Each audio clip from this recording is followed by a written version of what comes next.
Boker Tov. Ce matin, nous commençons à étudier le deuxième chapitre de la Kabbalat Shabbat, c'est-à-dire le psaume 96. Ce psaume 96 est introduit par une invitation Shirul Hashem Shir Chadash, Shirul Hashem Kol Haaretz. Shirul Hashem, chanter pour Hashem, Shir Chadash, un cantique nouveau. Shirul Hashem, chanter pour Hashem Kol Haaretz, toute la terre. Alors il y a beaucoup à dire sur cette introduction. D'abord, se poser la question de la définition du Shir Chadash. Qu'est-ce qu'un chant nouveau? Puisque le psaume commence par les mots Shirul Hashem Shir Chadash, entonner pour Hashem un chant nouveau.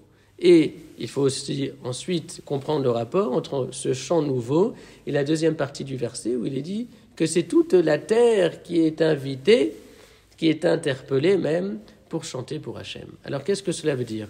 Différentes explications. Ce matin, nous en proposons deux. La première, c'est que les hommes qui chantent pour Hashem ne sont aujourd'hui qu'une poignée. Le caractère nouveau du chant réside dans le fait qu'il sera entonné par toute la terre, par tous les hommes de la terre, et non seulement par quelques-uns. Et donc, en fait, le chant est nouveau, car il porte en lui une reconnaissance universelle. Telle est la signification du verset, Shirul Hashem Shir Chadash, un chant nouveau. Et qu'est-ce que c'est que cette nouveauté? C'est Shirul Hashem Kol Haaretz, et que ce chant-là soit entonné par toute la terre, reconnaissance universelle. Ça, c'est la première explication.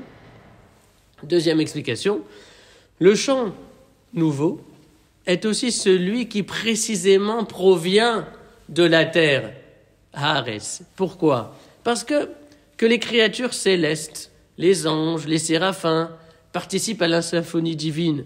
Voilà quelque chose de, somme toute, naturel.